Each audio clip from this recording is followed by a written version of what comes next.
rencana ekspansi yang cukup masif ya Pak, selain aksi korporasi seperti revisi, mungkin apakah masih akan mencari pendanaan baru lagi mungkin Pak dengan loan atau obligasi untuk tahun 2026 mendatang? Terima kasih. Terima kasih Mbak Anissa atas pertanyaannya. Dipersilakan kepada Bapak untuk langsung menjawab pertanyaannya. Mbak Anissa, saya langsung jawab aja satu persatu. Terima kasih atas pertanyaannya. Saat ini Inet dari sekian banyak corporate action yang memang sudah kita sampaikan tadi, kita memang ada, selain red issue, kita juga ada rencana obligasi di awal tahun 2026. Saat ini sudah dalam proses juga di OJK untuk obligasi sendiri, rencananya sebesar 1 triliun rupiah untuk obligasi. Dan kalau untuk red issue, saat ini kita sudah rank 2 di OJK. Kita sudah juga menyampaikan seluruh pertanyaan dari OJK juga. Jadi kita masih menunggu update terbaru dari OJK sendiri. Tapi di sisi ini sudah menyampaikan semua terakhir update seperti itu. Jadi mohon ditunggu saja mungkin ya untuk. Tapi kita masih ongoing ya untuk plan issue dari kita sendiri. Tidak ada perubahan rencana yang itu. Terima kasih. Baik, selanjutnya Ibu ingin bertanya juga. Dipersilakan untuk berdiri lalu menyebutkan nama sebelum memberikan pertanyaannya juga. Selamat sore, nama saya Novi. Saya mau tanya, dari beberapa anak usaha Inet, ada PT GPI, PFI, IHB, mana yang akan menjadi growth engine utama setelah revisi nanti? Oke. Kasih Mbak Ovi. Jadi kalau dibilang dari yang ada 4 tadi anak usahanya Inet sendiri, sebenarnya kalau yang akan duluan menjadi revenue generator terus terang PFI, karena subparent cable kita yang insya Allah selesai di Q1 tahun 2026, kurang lebih seperti itu jadi revenue generator. Tapi kalau untuk trade issue memang kebanyakan kita akan gelar di Bali dan Lombok. Jadi di tahun 2026 akhir ya mungkin akan pergi, tentunya PT Delta Prima Internet itu juga jadi salah satu motor dari revenue generator dari Inet sendiri ke depannya gitu. Tapi yang pertama PFI dulu sih, karena PFI ini udah benar-benar solid ya, udah hampir jadi.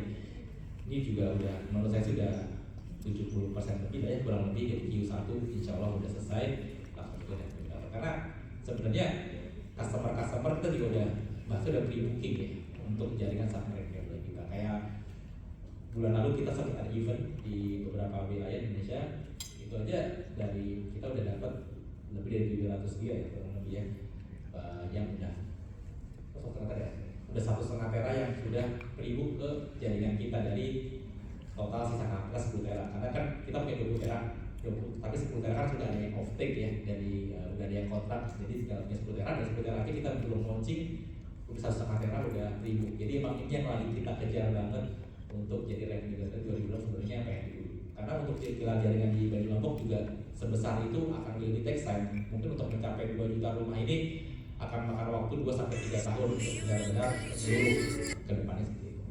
Gitu.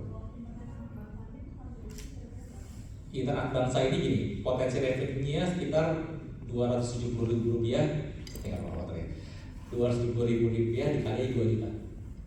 Jadi kita dapat kontraknya itu per home pass 270 ribu rupiah dikali 2 juta home pass ya, 2 juta rumah bisa bilang. Nah, tapi itu tidak dalam satu lokasi, tapi bertahap. Ada yang di daerah sini, jadi pindah-pindah ya. Jadi lokasinya berbeda-beda, tapi totalnya 2 juta gitu. Tapi itu juga secara kontrak akan diselesaikan dalam 2 tahun. Jadi bertahap selama 2 tahun, kurang lebih gitu. Ya kurang lebih dalam 2 tahun ya, tapi dalam 2 tahun kurang lebih. Terima kasih. Baik, apakah sudah terjawab Ibu?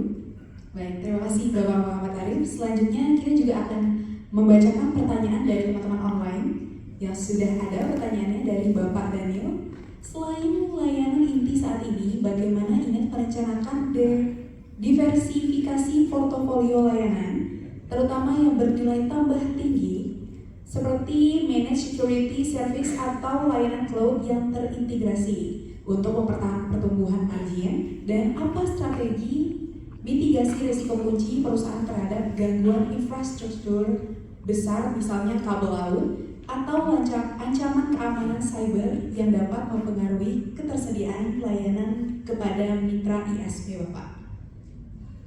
Oke, pertanyaan cukup panjang. Pak Daniel. Betul, dari Bapak Pak Daniel di online, selamat siang Pak, saya coba jawab.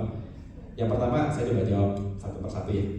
Tentang, kalau dibilang tentang bagaimana kita mitigasi resiko dari ketersediaan jaringan kita, tentunya tadi saya sampaikan juga, kita sadar dengan traffic yang sebesar ini akan ingat handle ke depannya kita membutuhkan banyak backup ya. Makanya tadi walaupun kita tadi sekarang kabel internasional, walaupun kita sudah ada submarine kabel yang via Jakarta Singapura, kita tadi makanya juga ada ambil yang THC karena ini dua source yang berbeda. Karena kita sadar ke depannya traffic ini sangat besar dan kita tidak bisa dependensi pada satu jalur yang ada.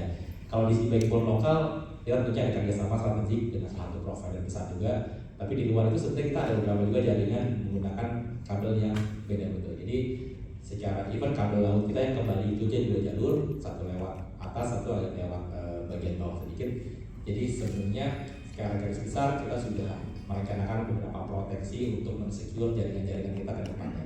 Kita sadar akan kebutuhan dan memang apa ya bahasanya ya, harapan daripada user yang sangat besar kepada kami. Jadi kita harus memberikan layanan yang maksimal. Di sisi cyber security dan lain-lainnya tentunya kita juga memasang beberapa perangkat pendukung mengenai itu yang kita harap juga kita juga melengkapi beberapa tim kita yang sangat, menurut saya sangat mahir dan memang expert di industri kabel laut di Indonesia. Jadi saya rasa bukan hanya dari perangkat tapi dari SDM dan sumber daya kita juga dalam proses yang sangat baik saat ini untuk mendukung plan-plan kita masalah ketersediaan, masalah security, masalah kabel laut dan lain-lainnya.